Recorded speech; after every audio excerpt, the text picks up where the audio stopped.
उत्तर प्रदेश की उस घटना ने पूरे भारतवर्ष के संस्कार और संस्कृति को शर्मसार कर दिया, जिस वक्त 11वीं में पढ़ने वाले छात्र ने अपने ही पिता से पैरों पर गिरवाकर गिड़गिड़ाते हुए लगभग 1.5 घंटे तक माफी मंगवाई।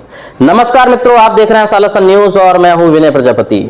संस्कार संस्कृति का देश, श्री राम प्रभु का यह भारतवर्ष जो मर्यादा पुरुषोत्तम श्री राम के नाम से जाना जाता है, वो उस वक्त शर्मसार हो गया जिस वक्त 11वीं कक्षा में पढ़ने वाले छात्र ने अपने ही पिता के खिलाफ पुलिस स्टेशन में शिकायत दर्ज करवा दी।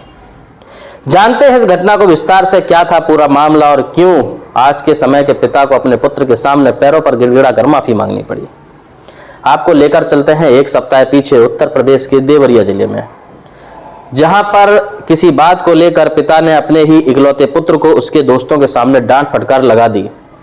उस डांट फटकार का असर इतना ज्यादा हुआ कि बच्चा घर छोड़कर पुलिस स्टेशन चला गया और पिता के ही खिलाफ शिकायत दर्ज करवा दी।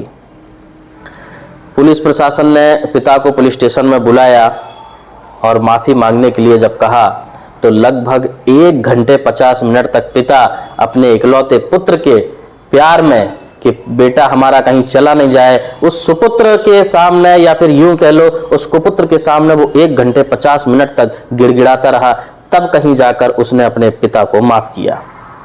हम किस संस्कृति की ओर जा रहे हैं, किस संस्कार के बारे में हम बात करते हैं और कैसी शिक्षाएं बड़े बड़े स्कूलों में मिलती हैं, जहां 50-50 हजार लाख रुपए स्कूलों की फीस रहती है, जहां पर इंग्लिश पढ़ाई जाती है, जहां पर वेस्टर्न कल्चर की पढ़ाई होती है। क्या हम उस इतिहास की बात कर रहे हैं या फिर हम उस शिक्षा की बात कर रहे हैं या उस जमाने की बात कर रहे हैं, विकसित भारत की बात कर रहे हैं जो आज के समय में एकदम आगे बढ़ता चला जा रहा है। सच्चाई से कोसों मीलों दूर आज का जो संस्कार है, आज का जो कल्चर है, वो बहुत दूर जा चुका है। कुछ गिने चुने ही साधु संत होंगे, कुछ गिने चुने ही संगठन होंगे, कुछ गिने चुने ही लोग होंगे जो इस तरीके के कार्यों पर ध्यान देते होंगे। नहीं तो जिनका जो कार्य है अगर वो पूरी ईमानदारी से करें तो जिस भारतवर्ष को सोने की चिड़िया कहा जाता है, जिस भारतवर्ष के बारे में बताया पढ़ाया जाता है कि शायद शिक्षा भारतवर्ष से ही विदेशों तक गई है, लेकिन आज के समय में क्या इस तरीके की शिक्षा भारत की थी? विदेशों के कल्चर तो ठीक ही है, लेकिन उससे भी कहीं ज्यादा घटिया कल्चर अगर देश का होने लगा है तो सवाल किसके ऊपर उठेगा? शासन प्रशासन के ऊपर, सरकार के ऊपर, संगठनों के ऊपर, ट्रस्टों के ऊपर या फिर माता पिता के ऊपर। लेकिन अगर शिक्षा और संस्कृति में कहीं कमजोरी पड़ती है तो सबसे पहले आपका परिवार और सरकार दोनों की जिम्मेदारी होती है।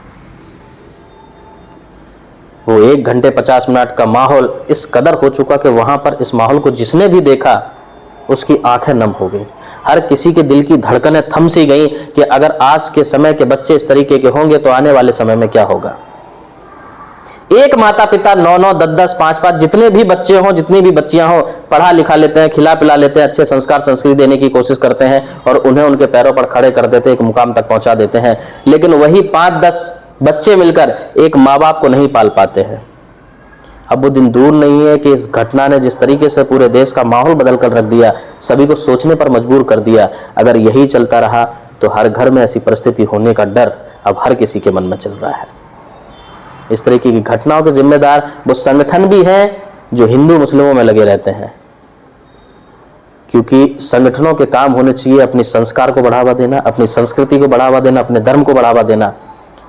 हम अगर चाहें तो अपने आप को, अपने घर को, अपने परिवार को, अपने गांव को, अपने शहर को, अपने जिले को, अपने राज्य को, अपने देश को सुरक्षित किस तरीके से रख सकते हैं जब हम उसकी प्रगति के बारे में सोचेंगे। लेकिन हम दूसरियों की कृतियों के बारे में सोचते रहेंगे तो हम ना तो अपना भला कर पाएंगे ना देश का भला कर पाएंगे। बात ये छोटी नहीं है, बहुत बड़ी है और उन सभी माता पिताओं को भी इस वीडियो को देखना भी चाहिए, इस वीडियो से समझना भी चाहिए और उस देवरिया के घटना से ये बात उनके समझ में आ जाना चाहिए कि पढ़ाई चाहे आप 500 रुपए प्रति महीने की कराएं, लेकिन संस्कार में अगर आपने कमी रख दी तो आपकी 20-25 साल की या 30 साल की जो मेहनत रहेगी वो आपको वृद्ध आश्रम में या फिर अनाथ आश्रम में ही बितानी होगी। आप सभी की इस पर क्या राय है? इस वीडियो के माध्यम से आपको कितना क्या समझ में आता है और आप इस बारे में क्या सोचते हैं? हमें कमेंट बॉक्स में कमेंट करके अवश्य जानकारी दें। जय हिंद, जय भारत।